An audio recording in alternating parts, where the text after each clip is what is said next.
अरे करेजा कुछ सुना दा।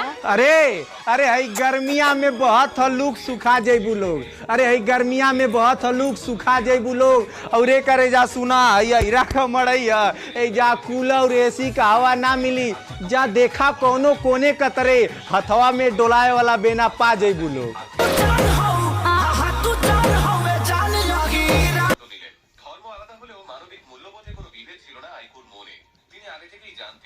আকবর মুসলমান, তাই ছোটবেলা থেকেই তার ধর্মীয় পরিচয়কে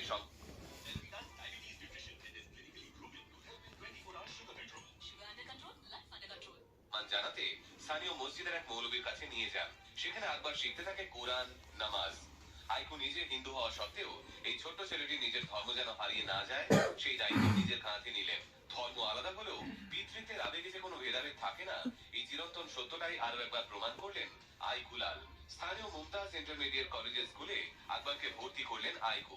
চায়ের দোকানের সামান্য আয়ের মধ্যেই আকবরের পড়াশোনা, খাতা কলম, পোশাক, খেলনা সবই জোগাড় করার চেষ্টা করতেন আইকু। এক সময় পথ হারানো শিশুটি বড় হতে শুরু করলো এক নিরাপদ পরিবেশে, এক হিন্দু বাবার অশেষ মমতায়। বছর কয়েক পর এক সাংবাদিক তাদের কাহিনীটা জানতে পারেন আর তাদের ফিচার করেন এক টিভি শোয়ে। সেই টিভি শো লাইভ হতেই শহরের এক প্রান্তে থাকা আকবরের আসল পরিবার জানতে পারে তাদের ছেলে রয়েছে কায়সারবাগের আইকুলালের কাছে। সঙ্গে সঙ্গেই আকবরের অভিভাবকত্ব দাবি করে তার মামলা করে হাইকোর্টে। এমনকি আইকুলালের বিরুদ্ধে আকবরকে জোর করে কাজ করানোর অভিযোগও তোলেন তার মা। কিন্তু আদালতে আইকুলাল স্কুলের মার্কশিট, নথিপত্র, প্রতিদিনের যত্নের প্রমাণ দেখিয়ে প্রমাণ করেন তিনি শিশুটিকে নিজের সন্তানের মতোই আগলে রেখেছেন। আকবরও আদালতে স্পষ্ট জানায় সে তার মা বাবার কাছে ফিরে যেতে চায় না, সে থাকতে চায় সেই মানুষের কাছে যিনি তাকে ভালোবাসা, পরিচর্যা ও নিরাপত্তা দিয়েছেন। তখনই বিচারপতি বরকত আলী জায়েদি রায় ঘোষণা করেন ভারত একটি